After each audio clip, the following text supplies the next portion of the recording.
أعوذ بالله من الشيطان الرجيم بسم الله الرحمن الرحيم اقرأ باسم ربك الذي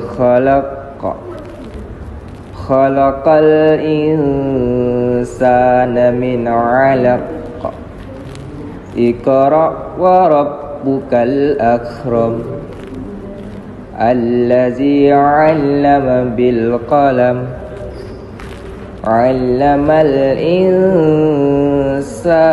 ما لم يعلم صدق الله العظيم. Kak Adit bangun, itu udah on air loh. Udah on air ya? Iya, tuh cepet sama teman-teman. Assalamualaikum semua. Kembali lagi bersama kami di sesi 3 untuk segmen Semansa News edisi Ramadan.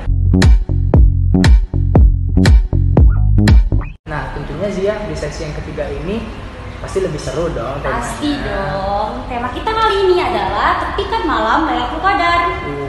Malam Lailatul Qadar. Oke nih, tanpa berpanjang-panjang nih, langsung saja lah Pak Ustadz. Lailatul Qadar itu apa sih Pak Ustadz? Ya, jadi Rasulullah pernah menceritakan kepada sahabat tentang seseorang yang pernah berjuang sendirian selama 1000 tahun. Namanya Sam'un. Jadi Sam'un itu kalau difilmin jadi Samson dan Delila. Itu tuh Sam'un itu umat Nabi Musa itu.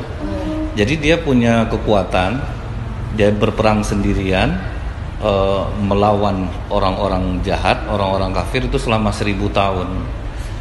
Dan kata Rasulullah, kita bisa menyamai amalan 1000 bulan, selama 1000 bulan, maaf bukan 1000 tahun, selama 1000 bulan itu lebih kurang 83 tahun dia beribadah, dia berjuang, berjihad sendirian. Jadi sahabat bertanya, ya Rasulullah, umur kami aja nggak sampai mungkin segitu. Nah, kata Rasulullah, kalian dapat malam Lailatul Qadar itu bisa lebih mulia dari 1000 bulan. Jadi itulah untuk mendapatkannya wajar aja susah. Nah, Rasulullah suruh tuh antara tanggal dari mulai malam 21 sampai malam-malam ganjil lah, 21, 23, 25, 27. Jadi itulah dijaga betul tuh ibadah benar-benar supaya mendapatkan malam Lailatul Qadar itu yang akan lebih mulia dari 1000 bulan. Karena waktu itulah Allah akan menetapkan rezeki kita 1 tahun, bagaimana kehidupan kita tahun yang akan datang. Jadi kita pengennya tuh dapat dan kita dalam keadaan beribadah kepada Allah. Itu tuh. Berarti Pak Ustadz, ini malam Lailatul Qadar ini bisa dibilang malam bukti kecintaan Allah kepada umat Nabi Muhammad ya, iya. Pak Ustadz. Karena juga kan usia dari umat Nabi Muhammad itu ya palingan 63, 70 itu jalan. Tapi dengan adanya jika kita mendapatkan malam ini sama seperti 1000 bulan atau 83 tahun. Sama 83 tahun. Nah, itu sebetulnya pertobatan dari Sam'un itu. Nah, karena ini ada pelajaran yang berharga ini. Sam'un itu gara-gara cintanya kepada istri, akhirnya dia bongkar rahasia kekuatan dia gitu. Jadi yang Delila ini, yang istri dia ini dipakai oleh orang-orang kafir. Kamu cari tahu apa kekuatan si Sam'un ini. Kalau nanti ketahuan, kamu akan kami berikan kekayaan. Jadi dipancing dengan kekayaan. Nah, makanya kita nih harus hati-hati, yang perempuan jangan mau dipancing dengan uang. Cuman itulah kadang ada perempuan istri marah dia sama suaminya lambat pulang. Abang kenapa lambat pulang? Nggak ditelepon, nggak diangkat, WA checklist, di video call di reject gitu kan. Langsung suaminya buka dompet. Maaf ya dek ya, abang tadi HP nggak boleh diaktifin. Ini buat adek di uang. Cemas adek, lama berubah dari marah itu bisa turun jadinya. Nah, itu sebetulnya pelajaran itu, berhati-hatilah. Sam'un ini kena nih sama istrinya. Jadi akhirnya dia buka cerita, dia bilang sumber kekuatan dia itu adalah di rambutnya. Jadi kalau rambut aku dipotong, aku akan lemah gitu. Nah, disitulah dia sampai ke orang-orang kafir, dia katakan kelemahan suami aku tuh di rambutnya. Mulailah mereka dipotongin rambutnya pas dia tidur malam, paginya dia hilang kekuatan. Nah, itulah maka diikatlah Sam'un ini di tiang, kemudian matanya dicongkel, telinganya dipotong. Nah, akhirnya sampai dia Sam'un ini meminta kepada Allah, ya Allah ampuni aku karena telah mempercayai istriku. Nah, akhirnya Malaikat turun mengatakan, apa kira-kira permintaan engkau? Kata Sam'un ini, kembalikan kekuatan aku. Nah begitu dikembalikan kekuatannya, dihancurkannya gedung itu. Kalau kita kan Samson ya, Samson. Cuma kan kalau di Indonesia kan kelemahannya bulu ketek gitu. Padahal enggak, dia rambut. Beda ya Ustaz? Beda. Nah karena dia dikembalikan kekuatan, akhirnya dia berjuang lagi. Nah untuk menebus dosa dia itu dia beribadah selama 1000 bulan. Nah jadi makanya perjuangan yang segitu berat. Nah umat Islam cuman tunggu aja deh tuh malam ganjil di bulan Ramadan itu. Iya, udah mudah banget lah. Sayang kan buat dapat malam Lailatul Qadar ini nggak semua orang ya bisa dapat malam Lailatul Qadar. Tapi kalau ada nggak sih satu amalan nih yang bisa memperbesar kemungkinan kita mendapat malam Lailatul Qadar? Memperbanyak istighfar. Tapi istighfar itu istighfar yang berisi gitu. Kita tuh ngakuin apa kesalahan kita, sama kayak kita minta maaf ke orang. Kan kadang kita kan terlalu datar, maafin kesalahan aku ya. Nah kita nggak mau bongkar tuh kesalahan kita tuh apa.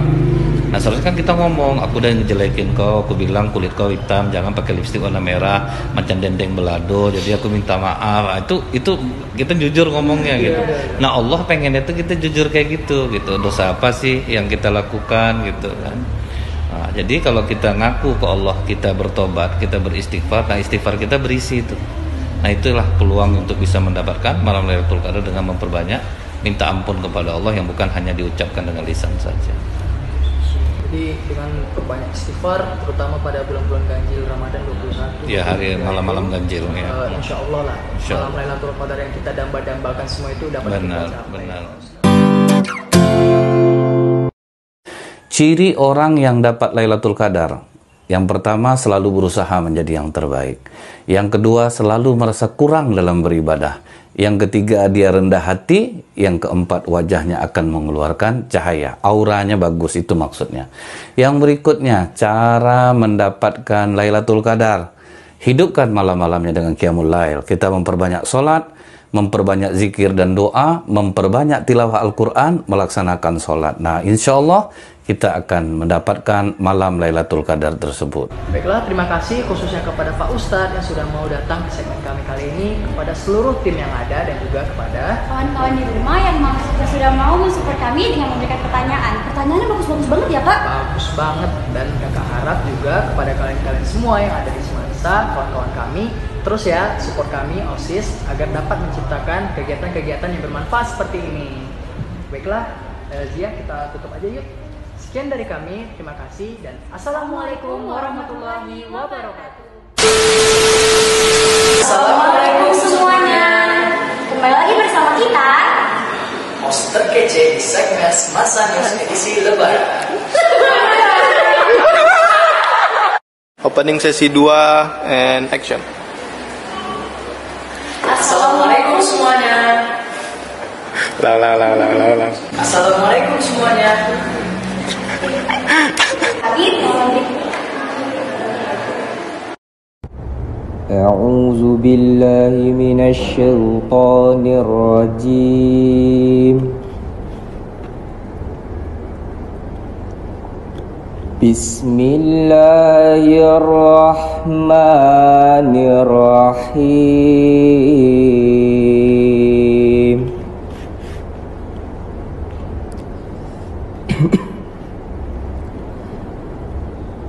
Ya ayyuhallazina amanu kutiba alaikumus siyam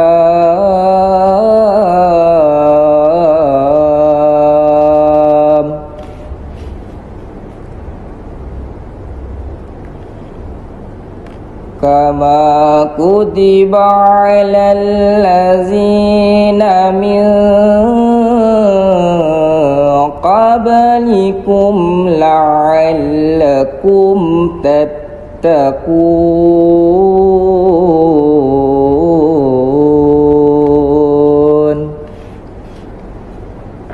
Shadaqallahul azim. Assalamualaikum warahmatullahi wabarakatuh. Selamat datang di Semansa News edisi Ramadan. Perkenalkan, nama saya Aditya dan Zia di sini yang akan jadi host buat video semasa kali ini.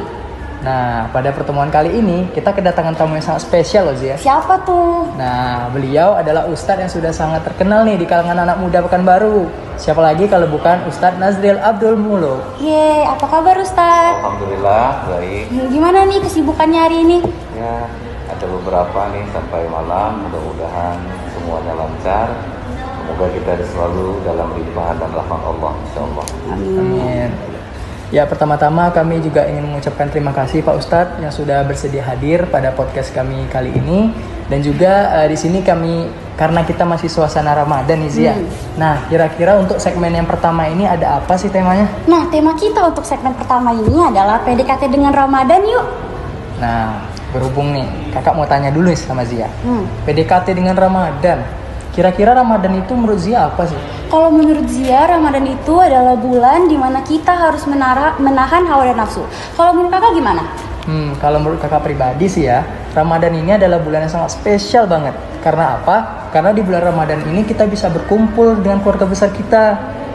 Nah, kira-kira nih menurut Pak Ustadz, sebenarnya arti Ramadan dan apa sih Ramadan yang sesungguhnya itu Pak Ustadz? Ya, jadi sebenarnya Ramadan ini ditetapkan oleh Allah kepada umat Islam itu di tahun kedua sebenarnya. Jadi di tahun kedua itu umat Islam dianjurkan untuk berpuasa karena apa? Di dalam diri kita ini ada hawa nafsu. Jadi ketika Allah menciptakan akal, Allah bertanya kepada akal ini, siapa engkau dan siapa aku? Kata akal, aku adalah hambamu, engkau adalah Tuhanku. Tapi ketika Allah menciptakan nafsu, ditanya oleh Allah, siapa kamu dan siapa aku? Kata nafsu, aku ya aku, kau. Dilawannya Allah. Sehingga Allah bakar dia di neraka selama 1000 tahun, diangkat lagi, ditanya lagi, kamu siapa? Aku siapa? Tetap nafsu ini melawan, aku, kau. Begitu dilaparkan Allah hawa nafsu ini, selama 1000 tahun diangkat lagi, kemudian ditanya oleh Allah, siapa engkau dan siapa aku? Barulah nafsu mengatakan, aku hambamu, engkau adalah Tuhanku. Jadi kita Ramadan ini supaya kita redam hawa nafsu kita. Apalagi kalau kita yang masih remaja kan gejolaknya tinggi tuh. Bener Nah, banget. jadi kadang justru kalau kita lapar itu kan selera tuh agak hilang sedikit. Nampak orang cantik, wah, ya biar aja lah, nanti aja lah. Haus betul lah gue nyari siang betul lah. Ini maksudnya. Iya, Jadi tertekan dia hawa nafsu. Jadi itulah gunanya kita berpuasa di bulan Ramadan ini justru untuk kepentingan kita juga, keuntungan kita juga. Wah, ternyata Pak Ustadz, bulan Ramadan ini kita kan selama ini cuma tahu menahan hawa nafsu doang, menahan lapar. Nah, berarti ternyata di balik itu semua ada cerita tersendiri ya Pak Ustadz. Seperti tadi aja kita baru tahu ya, ternyata untuk hawa nafsu itu ada runtutannya gitu. Dan saya baru tahu ya sekarang ya. Baru tahu. Dan juga nih Pak Ustadz, untuk mengenai hal-hal seperti itu, kira-kira sebagai anak muda nih, kita untuk menahan hawa nafsu itu kan berat ya Pak Ustadz ya. Nah, kira-kira tips dari Pak Ustadz sendiri deh untuk menahan itu gitu. Ya, jaga mata. Makanya para ulama itu meletakkan agar nafsu kita diredam, kita mesti jaga pandangan mata. Jadi Rasulullah mengatain begini, an-nazru sahmu masmumun min siham iblis. Mata ini adalah busur panah iblis. Faman taraka khaufa minallahi ta'ala, a'tahullahu ta'ala imana yajidu halawatahu fi qalbihi. Siapa yang sanggup menahan matanya karena takut kepada Allah, Allah akan rasakan manis lezatnya iman dalam hatinya. Jadi kalau mau lezat iman kita, jaga mata kita. Jadi walaupun kita ini bulan Ramadan nih, dulu Ustaz ingat dong di lampu merah Polda itu ada suami istri boncengan, di sampingnya guru senam aerobik gitu. Jadi yang suaminya ini melototin guru senam aerobik itu, dicubit sama istrinya. Abang ini mentel, orang banyak di sini nggak malu abang. Langsung suaminya bilang, salah sangka ada abang nih kantor gubernurnya ada itu bang. Karena memang ya kalau kita nggak bisa jaga mata di bulan Ramadan pun tetap berselera jadinya. Nah, jadi karena bulan Ramadan ini hanya kita dan hawa nafsu nih, iblis nggak ikut campur nih. Jadi makanya iblis jangan disalahin di bulan Ramadan. Kami udah dibelenggu nih, jangan kalian fitnah juga kami nih. Disalahin ya Pak Ustaz. Padahal kita sendiri tuh. Nah, jadi caranya adalah jaga mata. Siapapun, jangankan kita orang biasa, orang-orang yang tahu agama pun kalau nggak bisa jaga mata justru banyak yang lewat kok. Contohnya beberapa minggu yang lalu kan di Palembang guru tahfiz Quran lagi. Udah 3 tahun lolos ngajar anak-anak muridnya. Nggak taunya tertarik dia dengan muridnya yang perempuan dan akhirnya kan dia cabuli. Lagi pakai jubah, keluar dari Indomaret, dimasa sama orang gitu.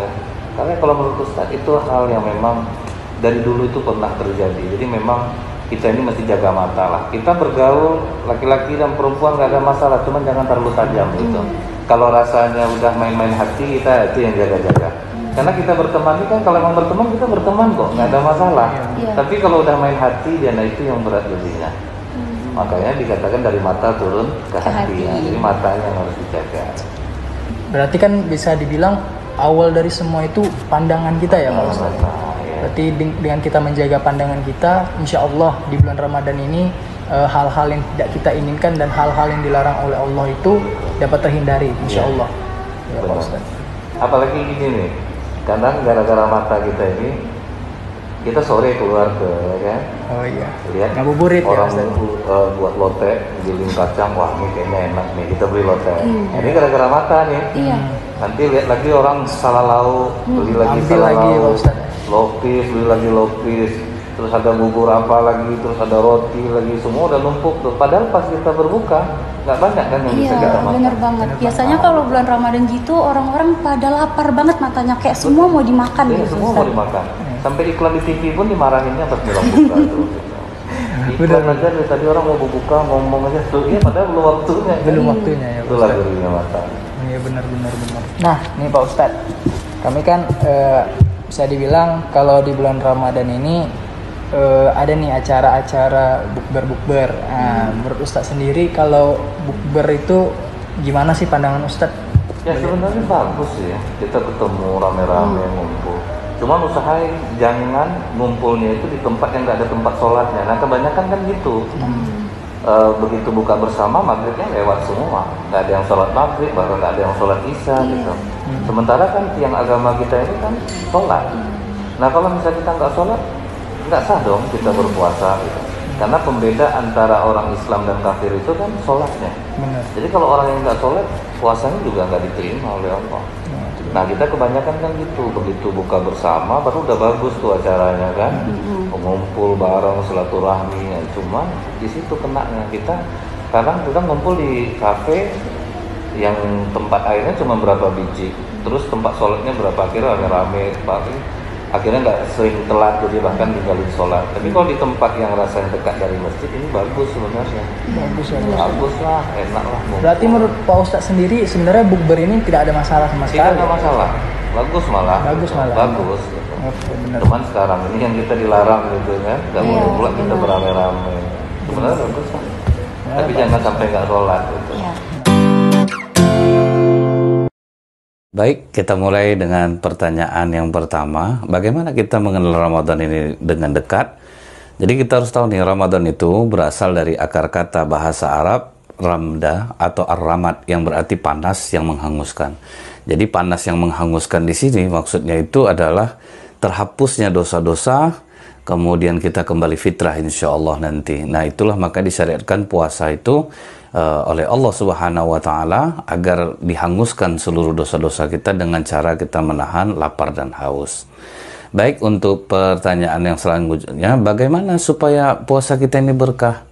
Agar puasa kita ini berkah, di bulan ini perbanyak saja kita membaca Al-Quran dan kita memperbanyak sedekah. Karena kita tahu nih, apa kata Profesor Dr. Masaru Emoto, kalau kita baca Quran, maka darah kita ini akan menjadi bagus. Kemudian kita memperbanyak sedekah, apa kata Rasulullah? Supaya lunak hati kita ini. Jadi sehingga kalau sudah lunak hati kita mudah menerima petunjuk Allah. Kemudian yang berikutnya, apa hukumnya sih Ustadz kalau kita tidur lama, tidur panjang? Sebetulnya mazhab Syafi'i dan mayoritas ulama tidur sepanjang hari ketika berpuasa di bulan Ramadan itu tidak serta-merta mempengaruhi keabsahan puasa yang sedang kita jalani. Artinya orang yang tidur seharian saat sedang berpuasa di bulan Ramadan, puasanya sah saja, cuman tentu akan berkuranglah nilai pahalanya. Nah yang berikutnya lagi, ada lagi pertanyaan, bagaimana hukum membatalkan puasa dengan sengaja? Said Sabiq mengutip penjelasan Az-Zahabi bahwa orang yang sengaja membatalkan puasa tanpa uzur, apalagi sengaja tidak puasa, maka dosanya melebihi dosa zina dan menenggak minuman keras. Yang berikutnya, kita kembali lagi dengan pertanyaan yang lain. Bagaimana hukum melakukan swab saat sedang puasa? Jadi Komisi Fatwa MUI menyatakan hukum melakukan tes swab PCR atau rapid antigen pada siang hari itu tidak membatalkan puasa. Nah, yang berikutnya lagi nih, apa hukum kita meminum obat penunda haid? Hukumnya sebetulnya tidak ada menjadi masalah. Boleh kita mengkonsumsi obat penunda haid ini untuk kelancaran puasa, tetapi seharusnya seorang wanita dia tidak memaksakan. Kalau memang di hari itu dia terkena, nah itulah alhamdulillah yang kulli hal, berarti segalanya memang itu yang terbaik dari Allah. Jadi dia tidak mengapa, dia tidak masalah dia berpuasa dengan mengkonsumsi obat penunda haid, tetapi tentu takutnya nanti akan datang penyakit yang lain ke dalam dirinya. Kalau dalam laman resmi dari fatwa di Mesir itu tidak ada masalah kalau perempuan mengkonsumsi obat haid. A'udzu billahi minasy syaithanir rajim. Bismillahirrahmanirrahim. Inna anzalnahu fi lailatul qadr wa ma adraka ma lailatul qadr. Lailatul qadr khairum min alfi syahr. Tanazzalul malaikatu warruhu fiha bi'izni rabbihim min kulli amr. Salamun hiya hatta matla'il fajr. Shadaqallahul azim. Assalamualaikum semuanya. Kembali lagi bersama kami, Host terkece di segmen Semansa News edisi Ramadan. Nah, di segmen 2 ini tentunya kami akan menghadirkan tema yang lebih menarik lagi nih Zia. Apa sih temanya? tema kita kali ini adalah Nuzulul Quran, bukan sekedar cerita belaka. Nuzul Quran ya. Nah, kakak mau tanya lagi. Nuzul Quran itu apa sih menurut Zia? Zia kurang tahu juga sih kalau Nuzulul Quran apa. Kalau kakak gimana? Kakak juga tidak terlalu mengerti sih. Gimana kalau kita tanyakan ke Pak Ustadznya? Pak Ustadz, Nuzul Quran itu apa sih Pak Ustadz? Jadi Nuzul Quran itu sejarah turunnya Al-Quran. Rasulullah SAW ini sewaktu masih umur 39 itu beliau selalu bertahanus di Gua Hira. Tahanus itu menyendiri sambil merenungi karena udah parah betul akhlak dari orang-orang Quraisy. Dan setiap Rasulullah akan bertahanus itu Ummul Mukminin Khadijah selalu menyediakan makanan. Nah, tepat pada tanggal 17 Ramadan, malaikat Jibril turun membawa wahyu dalam wujud aslinya, dan itu membuat Rasulullah sangat ketakutan.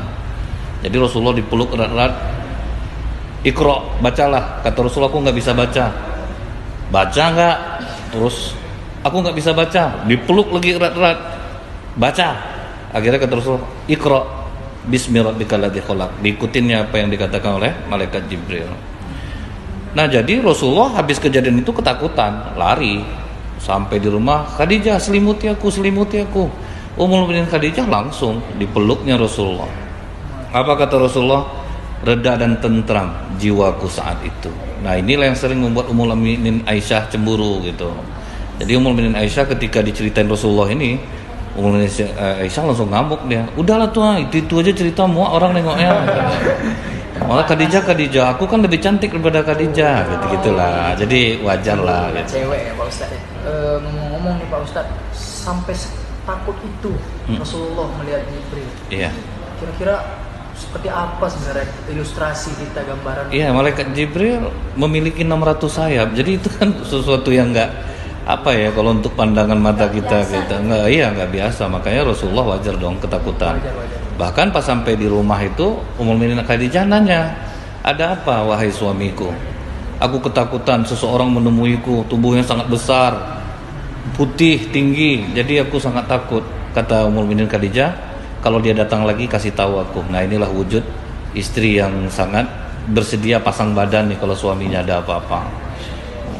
Jadi setelah itu, ketika Ummul Mukminin Khadijah lagi beberes tempat tidur, Rasulullah menjerit lagi, Khadijah, dia datang lagi, dia datang lagi. Maka kata Ummul Mukminin Khadijah, wahai suamiku, coba duduk di pangkuan kananku. Apakah kau melihat dia? Kata Rasulullah, iya, aku masih melihatnya. Jadi kemudian apa kata Ummul Mukminin Khadijah, coba sekarang duduk di pangkuan kiriku, telungkupkan mukamu, coba buka matamu, masih terlihat nggak dia? Ternyata masih terlihat, kata Rasulullah. Kemudian sekarang coba duduk di hadapanku, pandang wajahku, apakah kau masih melihatnya? Kata Rasulullah, aku tidak terlihat lagi, aku tidak melihatnya lagi. Jadi itu cara Ummul Mukminin Khadijah mendeteksi, berarti yang kau temui itu Rasulullah, suamiku, bukan setan dan bukan pula jin, tetapi dia adalah malaikat yang mulia. Jadi gitu cara deteksinya. Jadi misalnya nih, bapak kita nih pulang ke rumah lagi nggak sadar diri, nanti mamanya tuh, coba duduk di pangkuan kanan aku bang, tutup mata bang, coba buka, masih nampak nggak? Masih dek, coba duduk di pangkuan kiri aku bang, telungkupkan mukamu, buka mata, masih melihat kau itu bang? Masih. Coba sekarang duduk di hadapanku bang, coba lihat wajah aku bang. Kata suaminya, lebih parah lah bentuk kau lagi dari itu, nanti takutnya. Jadi itu nggak usah diamalin gitu. Waduh, itu lain cerita sih Pak Ustadz ya. Berarti Pak Ustadz, nuzul Quran ini bisa dibilang awal mula turunnya Al-Quran. Ya, itu adalah surah Al-A'la ayat 1 sampai 5. Ya, mungkin bisa dibacakan Ustadz apa? Iqra bismi rabbikal ladzi khalaq, khalaqal insana min 'alaq, Iqra wa rabbukal akram, alladzi 'allama bil qalam, alladzi 'allamal insana ma lam ya'lam. Jadi intinya ayat ini tuh menyuruh kita baca dan tulislah gitu. Iqra waktu. Jadi kalau kita membaca, menulis, itu yang buat kita pintar, itu untuk mengikat ilmu. Dan sampai sekarang ini pun bisa diamalkan gitu. Jadi bisa dibilang dengan turunnya ayat ini yang menyuruh kita membaca kan, bacalah gitu. Berarti ibaratnya sering kita dengar nih anak muda zaman jahiliyah, zaman kebodohan. Berarti dengan adanya turunnya ini adalah titik terang, titik awalnya. Benar. Titik awalnya Islam itu, pendidikan itu, membaca, menulis adalah sangat diutamakan. Apa maksud dari nuzul Quran? Nah, nuzul Quran ini dari Dr. Samsul Bahri mengatakan, nuzul Quran itu peristiwa awal turunnya Quran kepada Rasulullah SAW secara bertahap, dan itu selalu diperingati umat Islam, terutama di Indonesia ini, pada malam 17 Ramadan. Yang berikutnya, pertanyaan, mengapa Al-Quran itu turun dalam bahasa Arab? Nah, salah satu dalil mengapa Al-Quran diturunkan dengan bahasa Arab adalah untuk menjaga dan memelihara keabadiannya.